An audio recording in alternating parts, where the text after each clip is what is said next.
Imagine may bookkeeping system ka na kapag pinikturan mo ang resibo o invoice, automatiko nang madodocument ang data nito. Wala nang manual data entry.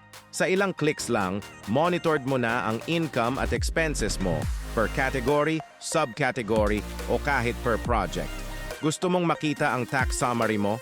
I-filter mo lang ang date at instant mong makukuha ang vatable amount, VAT, at input o output VAT. Napakadali nang malaman kung magkano ang ire-remit mo sa BIR. Huwag nang mag-aksaya ng oras sa mano-manong pagre-record. Avail now and automate your business bookkeeping today.